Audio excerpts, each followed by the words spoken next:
એ ચાલે ખરો પેલી ગાયની જેમ, જરાક કાન હલાવે, એ કઈ દૂધ દોવા ન દે. એટલે શ્રીજી મહારાજ કહે છે ખબરદાર રહેજો, ઢીલા પોચા ના રહેતા, તમે અમારા ભક્ત છો. અને પછી મહારાજે કીર્તન ગવરાયું, ધન્ય વૃંદાવન વાસી વટની છાયા, જ્યાં હરિ બેસતા.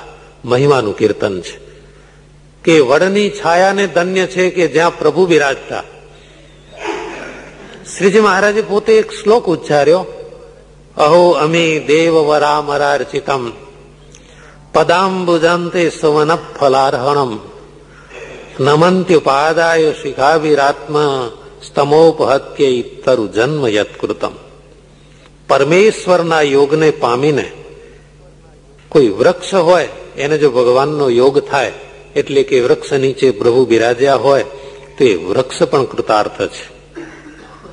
શ્રીજી મહારાજ તો કહે છે કે જે વૃક્ષ તળે ભગવાન બેઠા હોય એ વૃક્ષ પણ પરમ પદનો અધિકારી ભગવાનના ધામમાં જાય છે. મનુષ્ય જન્મ લેવો નથી પડતો. જે ઝાડના ફળ પ્રભુએ આરોગ્ય હોય એ ઝાડનું કલ્યાણ થઈ જાય છે. જે ગાય ભેંસનું દૂધ ભગવાને સ્વીકાર્યું હોય તો એ પશુનું એ કલ્યાણ થઈ જાય છે. આવો જેને મહિમા ન હોય અને ભક્ત હોય એને શ્રીજી મહારાજ કહેવાતો હોય ભક્ત, પણ જેને છાંટો મહિમા ન હોય એના માટે મહારાજ એક ભારે શબ્દ વાપરે છે, બહુ ભારે શબ્દ છે. આમ શારીરિક બાબત છે પણ એને સામાજિક અને ધાર્મિક બાબતમાં આ શબ્દનો ઉપયોગ કરાય. એને તો તદ્દન પુષ્પહીન સમજવાનો, નપુંસક. એનાથી કોઈ કામ જ નહીં થાય. અને એવો જે કોઈ હોય જેનામાં પુષ્પ ન હોય એનાથી કોઈ દાડો એનો વંશ ન ચાલે.